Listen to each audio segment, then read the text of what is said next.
Assalamualaikum warahmatullahi wabarakatuh. Hai, ketemu lagi bareng saya Tanti Oki Maria Susanti dan saya Miftah Malia. Dari teknik apa? Dari teknik elektronika. Nah, kali ini kita akan membahas Q&A alias question and answer yang sering ditanyakan oleh Camaba, calon mahasiswa baru Politeknik Negeri Cilacap. Ada beberapa pertanyaan yang masuk ke call center. Nanti kita akan bahas apa saja yang sering ditanyakan oleh mahasiswa baru biar kalian tidak bingung lagi untuk mendapatkan kejelasan. Oke? Yang pertama Mbak Miftah, boleh dibacain pertanyaan yang pertama? Yang pertama ada yang bertanya untuk syarat untuk mengisi SNMPN apa saja ya, Bu? Oh iya, jadi pertanyaannya SNMPN itu syaratnya apa saja? Seleksi nasional masuk Politeknik Negeri. Jadi SNMPN itu adalah jalur masuk melalui jalur rapot atau biasa disebut dengan seleksi nasional yang menggunakan jalur rapot rekomendasi dari sekolahan kalian. Jadi pertama yang kalian lakukan adalah menanyakan akun username password kepada guru BK. Setelah kalian mendapat rekomendasi dari sekolahan, kalian bisa mendapatkan akun untuk mengakses di akunnya snmpn.politeknik.or.id. Yang pertama syaratnya yaitu fotokopi rapot semester 1 dan semester 6 kalian scan, ada akte kelahiran, ada fotokopi KTP. Ketika kalian tidak punya fotokopi KTP, kalian boleh menggunakan kartu OSIS. Kemudian ada fotokopi KK, kartu keluarga kalian, di fotokopi, di scan juga. Kemudian ada pas foto kalian 4x6 atau 3x4 untuk di scan juga sebagai bukti di pendaftaran gitu, ada upload untuk pas fotonya. Kemudian ada rekening listrik, rekening air, dan pajak PBB kalian, serta yang terpenting adalah slip gaji orang tua kalian. Jadi saya ulang ya. Pertama, fotokopi rapot semester 1 dan semester 5, fotokopi KTP atau kartu OSIS, akte kelahiran, fotokopi KTP, pas foto, ada rekening listrik, rekening air, kemudian ada PBB dan slip gaji orang tua. Semuanya data itu dikumpulkan, di-scan, kemudian masuk ke snmpn.politeknik.or.id, kemudian upload semua data-data yang sudah kalian persiapkan. Oke, cukup jelas ya dari pertanyaan yang tadi Mbak Miftah sebutkan dari call center. Sekarang untuk pertanyaan kedua, kira-kira Mbak Miftah apalagi yang ditanyakan oleh mahasiswa baru Camaba ini? Yang kedua, itu kalau lulusan tahun 2020 apa bisa ikut SNMPN lagi? Nah, ini kalau tahun 2020 berarti gap year ya. Kalau SNMPN itu memang dikhususkan untuk fresh graduate, artinya hanya untuk lulusan tahun 2021. Jadi untuk kalian yang lulusan di atas 2020 atau 2019 atau 2018, silahkan mendaftar di SBMPN mulai tanggal 10 Mei sampai dengan 10 Juni 2021. Ya, cukup dengan mengerti ya Mbak Miftah ya. Cukup. Untuk pertanyaan berikutnya silahkan Mbak Miftah. Untuk pendaftaran bidik misi itu hanya yang punya KIP dari pemerintahan atau bagaimana, Bu? Nah, untuk KIP, bidik misi sekarang sudah tidak ada ya, diganti dengan KIP kuliah atau Kartu Indonesia Pinter Kuliah. Nah, untuk KIP sendiri harus mendaftar di kip/kuliah.kemendikbud.go.id. Di situ ada isian yang harus kalian isi sampai kalian bisa ditentukan apakah kalian berhak untuk mendapatkan KIP tersebut. Jadi ada slip gaji orang tua, ada jumlah tanggungan yang di keluarga kalian ada berapa, semua harus diisi, dan itu akan diperhitungkan apakah kalian berhak mendapat KIP atau tidak. Untuk tahun ini mungkin tidak akan ada survei ke rumah-rumah kalian karena memang sedang ada pandemi seperti ini, ada social distancing. Jadi data itu silahkan isi dengan sebaik-baiknya dan sebenar-benarnya di web itu agar kalian bisa termasuk menjadi yang berhak mendapatkan KIP. Pertanyaan selanjutnya silakan Mbak Miftah. Oke, ini dari Hilmi dari SMA Negeri 1 Cilacap. Kan tadi ada slip gaji orang tua ya, Bu ya? Nah, ini kalau bagaimana orang tuanya kalau nggak bekerja? Nah, slip gaji orang tua itu kenapa wajib dilampirkan? Karena slip gaji orang tua itu untuk menentukan uang kuliah tunggal yang akan dibebankan kalian setiap semester. Jadi kenapa wajib melampirkan itu? Agar nanti UKT yang kalian bebankan itu sudah sesuai dengan kemampuan orang tua. Kalau memang tidak ada slip gaji orang tua, kalian bisa meminta surat keterangan penghasilan ke kelurahan atau desa tempat kalian domisili kalian. Jadi silahkan kalian datang ke kelurahan atau ke desa untuk mendapatkan surat keterangan penghasilan untuk orang tua kalian berapa gitu. Ya, pertanyaan selanjutnya Mbak Miftah silakan dibaca. Terkait syarat yang untuk raport, apa betul itu dari semester 1 sampai 6? Nah, biasanya itu kan cuma 1 sampai 5. Oh iya betul. Ya, mungkin ada kesalahan yang kemarin semester 1 semester 6 memang raport itu untuk SMA semester 1 sampai semester 6. Tapi karena SNMPN adalah jalur raport, hanya digunakan adalah semester 1 sampai semester 5 karena semester 6 belum ada rapotnya. Jadi silakan yang di-scan adalah raport semester 1 sampai dengan semester 5. Yang selanjutnya ya Bu, ini mendaftar jalur raport atau SNMPN ya Bu ya? Ya, kalau lulusan tahun 2021 jadwalnya kapan? Nah, untuk SNMPN tahun ini dibuka mulai tanggal 1 Februari sampai dengan 19 Maret. Jadi silahkan, sebenarnya untuk pembukaan webnya itu mulai kemarin 11 Januari, cuman memang belum bisa untuk diakses. Langkah pertama yang kalian lakukan adalah segera menghubungi guru BK untuk mendapatkan akun dan username. Ketika kalian sudah direkomendasikan oleh sekolah, kemudian tanggal 1 Februari dan syarat-syaratnya sudah dilengkapi, tanggal 1 Februari kalian akses web itu, kemudian melakukan pendaftaran, dikasih waktu sampai dengan 19 Maret. Oh gitu. Ini ada lagi dari Camaba, itu untuk guru BK kurang tanggap. Nah, ini gimana? Apa ya? Kayak BK itu bilang kalau pendaftaran itu masih lama dan BK-nya itu kurang tanggap. Gimana solusinya? Oh gitu.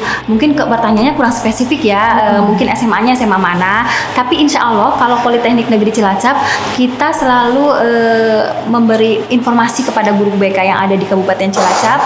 Kalaupun memang belum mendapatkan akun untuk bisa mengakses, guru BK mungkin bisa menghubungi langsung ke Politeknik Negeri Cilacap atau bisa menghubungi call center di 0812 25 25 9195. Jadi mungkin kalian bisa memberikan informasi kepada guru BK, Pak Bu, karena memang SNMPN adalah rekomendasi dari sekolah, mohon Bapak Ibu bisa menghubungi pihak Politeknik karena saya ingin sekali kuliah di Politeknik Negeri Cilacap. Mungkin solusinya seperti itu ya, karena memang dalam SNMPN ini peran guru BK sangat penting.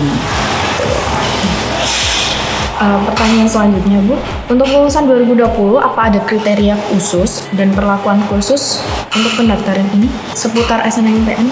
Kalau 2020 mendaftarnya kan di jalur SBMPN ya, di seleksi bersama masuk Politeknik Negeri dimulai tanggal 10 Mei.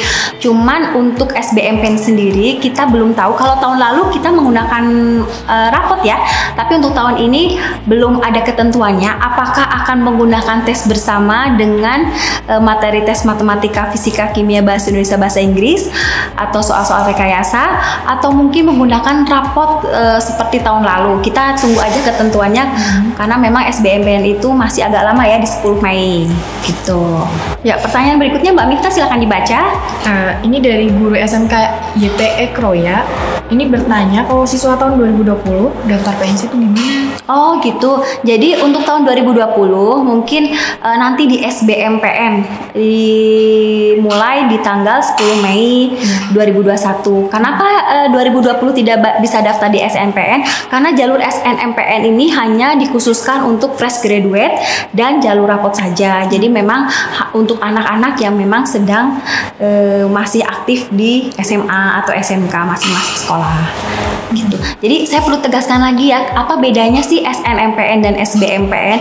Jadi SNMPN itu memang dikhususkan untuk fresh graduate, untuk lulusan tahun 2021, dan untuk SBMPN itu untuk gap year, jadi tahun di atas 2020 sampai di atas-atasnya sampai usia maksimal 22 tahun boleh mendaftar di Politeknik Negeri Cilacap. Ketentuannya ada sendiri. Jadi untuk SNMPN seperti apa, SBMPN seperti apa. Nah, nanti bisa follow Instagram kita di mana Mbak Miftah? Di PNC Official. Nah, silahkan follow Instagram kita di PNC Official, atau kalian bisa WA di kita di 0812 2525 9195. Ya, untuk pertanyaan selanjutnya silahkan dibacakan Mbak Miftah. Iya Bu, jadi D3 dan D4 itu kan berbeda ya jalur masuknya. Itu gimana? Apa perbedaannya gitu? Misal D4, misal mau daftar di D4 itu gimana caranya, dan D3 seperti apa juga teknisnya? Nah, untuk tahun ini memang sedikit perbedaan ya untuk penerimaan mahasiswa baru tahun ini. Jadi untuk D3 sama D4 kalau tahun lalu itu dijadikan satu di web SNMPN, sekarang dibedakan. Jadi untuk D3 sendiri yaitu teknik listrik, teknik elektro, teknik informatika dan teknik mesin, kalian bisa mendaftar di web snmpn.politeknik.or.id dimulai nanti tanggal 1 Februari sampai dengan 19 Maret. Untuk D4 sendiri, D4 teknik pengendalian pencemaran lingkungan dan D4 PPA pengembangan produk argo industri, kalian bisa mendaftar di ltmpt.ac.id. Jadi webnya sendiri-sendiri untuk D3 tadi di snmpn.politeknik.or.id, untuk D4-nya di ltmpt.ac.id. Jadi perbedaannya untuk tahun lalu dan tahun sekarang adalah D3 dan D4 dibedakan untuk webnya. Jadi cukup membantu ya pertanyaannya, jawabannya mungkin yang sedikit kalian untuk malu untuk bertanya, mungkin untuk DM kita di Instagram juga ragu-ragu, atau mungkin mau WA juga takut tidak dijawab. Nah ini mungkin Q&A ini, video ini bisa digunakan sebagai acuan untuk pertanyaan yang ada di benak kalian sehingga bisa memberikan jawaban yang lebih jelas tentang penerimaan mahasiswa baru di Politeknik Negeri Cilacap. Oke Mbak Miftah, saya juga minta sedikit testimoni ya. Mbak Miftah kan kebetulan salah satu mahasiswa di teknik elektronika ya. Gimana sih rasanya kuliah di Politeknik Negeri Cilacap? Nah mungkin adik-adik calon mahasiswa baru juga pengen tahu sih apa enaknya sih kuliah di Politeknik. Mungkin Mbak Miftah sudah kuliah selama semester berapa sekarang? Semester 3. Semester 3. Nah mungkin udah sekitar 1,5 tahun ini. Gimana sih rasanya kuliah di Politeknik Negeri Cilacap? Apa ya? Lebih, kalau menurut saya ya Bu ya, itu kan karena ini lokasi lebih dekat dari rumah. Yang pertama hemat dari biaya. Sudah negeri juga ya. Sudah negeri juga. Biaya kos, biaya hidup atau apapun, dan biaya pendidikan juga mungkin lebih murah daripada universitas yang lain. Yang kedua, dari segi pembelajaran itu sudah lumayan baik menurut saya. Jadi vokasi ya, jadi memang keterampilan lebih diutamakan, jadi lebih banyak ke prakteknya ya. Jadi setiap hari memang teorinya lebih sedikit dan prakteknya lebih banyak ya. Betul. Oke. Untuk elektro sendiri mungkin kenapa sih tadinya Mbak Miftah memilih untuk kuliah di elektro? Yang pertama, sebelumnya saya kan di jurusan teknik pengolahan minyak. Oh gitu. Di teknik pengolahan migas. Nah di situ setelah daftar di sini, kayaknya elektro ini lebih cenderung disarankan dari guru Pertamina, karena staf pengajar SMK dulu kan orang Pertamina. Lebih dijuruskan ke teknik elektro. Nantinya bisa masuk di teknik instrumentasi kilang. Nah itu. Gitu. Nah buat adik-adik calon mahasiswa baru, jadi ketika kalian memilih jurusan, pastikan itu sesuai dengan passion kalian, apa yang kalian cita-citakan. Jadi jangan sampai ketika kalian sudah berada di jurusan itu, waduh ini tidak sesuai dengan saya harapkan ini. Nah mulai cari tahu apa sih teknik elektronika. Jadi kayak seperti Mbak Miftah tadi, sebelum dia mendaftar dia harus tahu apa sih elektronika itu, apakah dia sesuai dengan kuliah yang cita-cita yang dia inginkan. Tanya ke teman-teman, mungkin ke keluarga, atau mungkin kalian bisa googling ya, searching apa tuh teknik elektro. Nah itu trik dari Mbak Miftah sendiri. Jadi kalian kuliah akan nyaman, kalian sesuai dengan passion kalian, kalian akan mungkin mendapatkan apa yang kalian cita-citakan. Oke, terima kasih untuk hari ini Q&A-nya. Kita akan lanjut di Q&A berikutnya. Wassalamualaikum warahmatullahi wabarakatuh. Ya.